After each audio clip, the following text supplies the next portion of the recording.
Boa noite, meu nome é Fernando Vitti e eu sou o autor das histórias de terror, mistério e fantasia que eu leio aqui. Peço a todos que se inscrevam no canal e cliquem no sininho para receber a notificação dos próximos contos. Contos que eu sempre leio através de vídeos, às quartas e domingos, sempre às 10 horas da noite. E hoje esse vídeo traz para vocês um conto de minha autoria intitulado Casimiro. Casimiro, Rio de Janeiro, julho de 1969. Seus pais não gostam que você leia esse gibi de terror, não é, Pedro? Perguntou-me Alberto, meu tio, irmão de minha mãe. Quando eu era criança, eu costumava visitar meu tio. Adorava sua coleção de histórias em quadrinhos sobre vampiros, monstros e zumbis.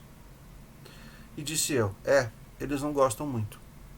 O pai e a mãe acham que eu vou ficar muito impressionado e ter pesadelos. Mas eu gosto de ler e nunca tive sonhos assustadores. Eu era então apenas o Pedro, um garoto de 9 anos. Meu tio era advogado e um ávido leitor. Solteirão convicto, ele tinha, além de uma grande quantidade de gibis, uma biblioteca imensa que herdara de Heloísa, a lendária tia-avó. A família era tabu falar sobre a excêntrica Heloísa. Na família, era tabu falar sobre a excêntrica Heloísa. Meu tio se divertiu com a minha resposta e me perguntou se sabia o porquê do meu gosto pelas histórias de terror. Eu respondi que não tinha a menor ideia. Eu simplesmente curtia a possibilidade de um mundo tão diferente daquele que conhecíamos. Meu tio afirmou então que enredos fantásticos, como os de terror, auxiliavam o desenvolvimento de nossa imaginação. E eu perguntei, mas tio, quando o senhor começou a gostar de terror? Ele se sentou em sua poltrona de leitura, olhou-me nos olhos e me disse, o que eu vou te contar agora é verdade, Pedro. E você não pode duvidar do que eu vou te relatar. Eu concordei. E ele começou. Pedro, 40 anos atrás, eu tinha a sua idade. E sua avó e eu fomos para Petrópolis visitar a senhora Heloísa, a tia de minha mãe. Mulher muito rica e vaidosa, Heloísa dedicou a sua vida a colecionar obras de arte. Sua mansão era repleta de quadros e esculturas por onde se olhasse. Ali naquela casa não havia uma única parede vazia ou espaços desocupados. Ela nunca escondeu de ninguém também seu interesse pelo ocultismo. Pedro, sua avó, na companhia de Heloísa, presenciou inúmeras sessões e mesas giratórias, quando mais jovem. A senhora Heloísa era viúva e morava numa mansão antiga isolada na floresta da Serra de Petrópolis. Com ela viviam um casal de empregados e um neto, o estranho Casimiro, filho de uma irmã de sua avó. Esse primo era órfão, por isso foi viver com a avó. Os seus pais haviam morrido no naufrágio, quando voltavam de uma viagem pela Europa. Ele era mais velho do que eu, já tinha uns 17 anos. Era um jovem vigoroso e incontrolável. Não vivia com a vovó na mansão, mas na edícula ainda mais dentro da floresta da serra. Ele dormia durante o dia e aparecia para ver a avó e nos visitar apenas após o pôr do sol. A senhora Heloísa a nada se opunha e até mesmo incentivava o modo de vida extravagante de Casimiro. Chocado pela morte dos pais, quando ele tinha apenas 6 anos de idade, Casimiro desenvolveu uma mórbida fascinação pela morte. Ele passava horas debatendo teologia e filosofia com o padre da cidade.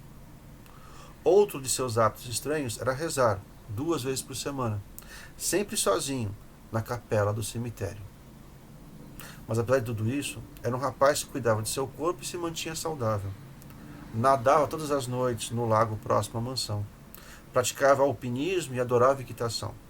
Não bebia e tinha horror ao tabaco. Era pálido por evitar o sol, mas transpirava a saúde.